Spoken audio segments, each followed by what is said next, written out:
We're in the Crossroads Carers Contact, which is based in Newport Market. We're an information and support service for all adult carers living in Newport. The idea of this project is that carers can come in, and no matter what their issue or their problem is, hopefully we can sit down with them, find out exactly what that problem is, and then we try to signpost them to the right people, the people that can actually help them with the problem that they've come in with. The first thing that we'd want to be able to do is find out the person that you're caring for, who is that person, what difficulties and issues are brought up by their illness, and also what help we can provide for you, because a lot of carers need support. So it's listening to them, finding out exactly what it is that they need help with, because that's what's important to us. People tend to access the service when they've got a problem, and then they obviously don't need us then once that's sorted, but then they know we're here, and when the next time a little niggle arises, they know where to pop back to. And then some people will have an issue that's a bit more complicated, and we might need to see them a few times. But generally, they come in and we can answer their query, and they can go away and sort that out, and we may not hear from them ever again. But they'll be kept up to date by having our mail and our newsletters sent to them, so they know we're always here.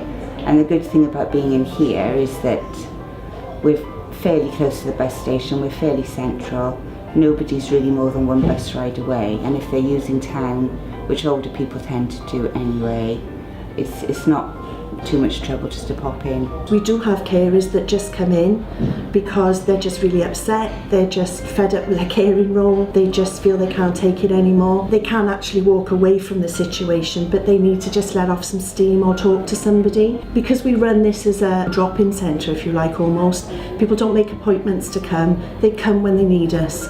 And so sometimes they'll come in and they just have a cup of tea and they just want to cry and they just want to offload. So we're here for them as well. So as well as information, we give the carer support. Also, we find that they come in a lot just for something simple like having a letter read, a letter from the DWP or from social services, which is never normally in plain English.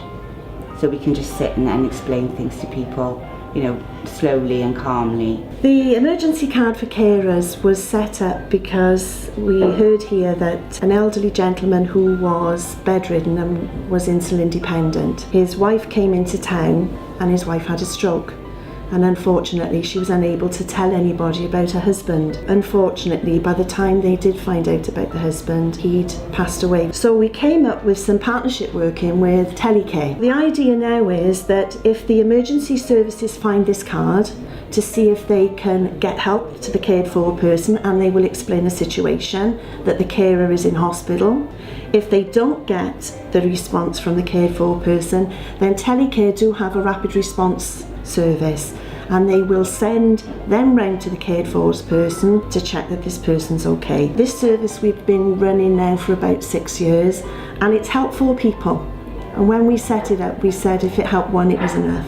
You can have somebody in here for half an hour, and they can go home knowing that they can increase their money coming in, they can get an assessment, just takes the pressure off them and the panic out of it. And it's nice to go home and you can think, well, that person's got a bit more money, or they've got some help in, they've got a break. It is very satisfying, very fulfilling. Yeah. Until I came into this job, I don't think I ever really realised the stress and what carers go through on a daily basis. We've got young carers, especially, who are all of a sudden taking on roles of managing somebody else's money, managing somebody else's health, being responsible for another person.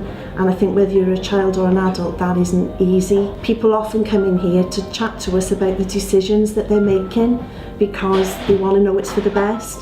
And sometimes it's not easy talking to another member of the family, because obviously emotions get in the way, and then sometimes the best decisions are not made of what's best for the cared for person. So it's great to see a carer come in and have an issue, being able to help them with that, and just being able to assist them to get on with their everyday life, really.